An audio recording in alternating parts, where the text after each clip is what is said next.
माता की। आप अपने घर पर खुश और स्वस्थ होंगे, यही आशा है। आज मैं आपको अपने जीवन में घटित होने वाली एक सच्ची घटना के बारे में बताऊंगी, जो मेरे साथ तब घटित हुई जब तो मुझे एहसास भी नहीं था कि इस तरह जो भगवान है वो साक्षात हमारी मदद करने के लिए आती हैं। बहुत छोटी थी मैं, लगभग ये घटना 1997 की है। चीज़ों के बारे में तब तो मुझे पता भी नहीं था। एक बार जब मैं 8वीं क्लास में थी, लगभग 1997 के करीब, स्कूल से मैं वापस घर आ रही थी। उस तब हमारे शायद एग्ज़ाम चल रहे थे। अब ज़्यादा तो मुझे यूँ याद नहीं है, लेकिन हमारे एग्ज़ाम चल रहे थे। बात मुझे पूरी पता है कि क्या क्या घटित हुआ था।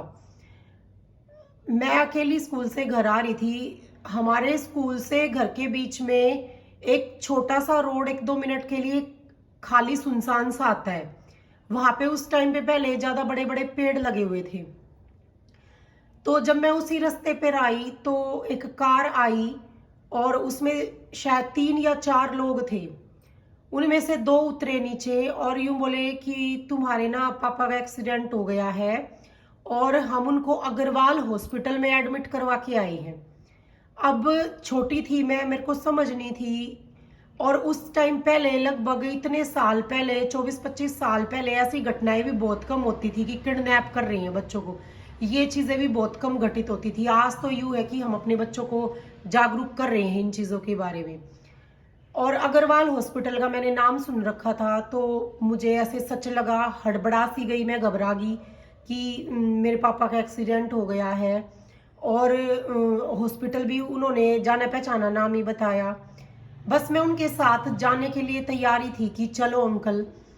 पीछे से मुझे आवाज आई, मीना तू यहाँ क्या कर रही है? अब मैंने पीछे मुड़ के देखा, एक औरत खड़ी थी। मैं उनको नहीं जानती थी, लेकिन उनको मेरा नाम पता था। मैंने सोचा शायद ये मुझे जानती होंगी, इसलिए इनको मेरा नाम पता है। तो उन्होंने मुझे आके कहा पास कि क्या हुआ। मैंने कहा कि पापा का एक्सीडेंट हो गया है और अग्रवाल हॉस्पिटल में इन्होंने एडमिट करवाया, मैं जा रही हूँ, फिर मैं मम्मी को भी बुला के लाऊंगी।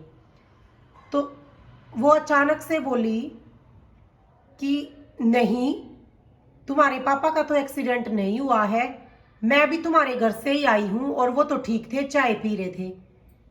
उनका ऐसा कहना था कि वो आदमी उस बात को सुनकर वहां से भाग गए। फिर भी मुझे तो इतना समझ में नहीं आया कि ये मुझे किडनैप करने के लिए आए थे या उठाने के लिए आए थे। तो वो आंटी ही मुझे यूं बोली कि ऐसे कभी किसी के साथ नहीं जाते, और देखो ये झूठ बोल रहे थे इसलिए डर के भाग गए। ठीक है। फिर उन्होंने मुझे कहा चलो मैं तुम्हें थोड़ी आगे तक छोड़ देती हूँ, और वो मुझे थोड़ी आगे तक ले आई जहां पर बहुत सारे लोग चल रहे थे। वहां पर उन्होंने मुझे छोड़ा और बोला कि अब तुम चली जाओगी? मैंने कहा हाँ चली जाऊंगी, और वो वापस पीछे मुड़ गई। मैं थोड़ा थोड़ा चल रही, एक एक 2-2 कदम और पीछे मुड़ के उनको देख रही, मुझे वो दिखाई नहीं दे रही। और मैं ऐसे कर रही कि इतनी जल्दी वो कहाँ चली गई। जैसे ही मैं थोड़ा 1 आधा मिनट चली, आगे एक अंकल खड़े थे और वो यूं सोचा कि लड़की बार बार पीछे मुड़ के क्यों देख रही है, शायद इसको कोई परेशानी हो। वो मुझे जानते थे, मैं उन अंकल को जानती थी, मैं भी। तो उन्होंने कहा बेटा पीछे बार बार मुड़ के क्यों देख रही है? मैंने कहा वो आंटी मुझे जो छोड़ने आई थी ना, मैं तो उनको देख रही हूँ पीछे मुड़ मुड़ के। उन्होंने कहा नहीं, मैं तो यहाँ कब से खड़ा हूं, तू तो अकेली आई थी। और आप ये देखिए, तब भी मेरे दिमाग में ये बात नहीं आई कि कौन ऐसे अचानक से आ सकता है और कौन ऐसे मुझे छोड़ के जा सकता है।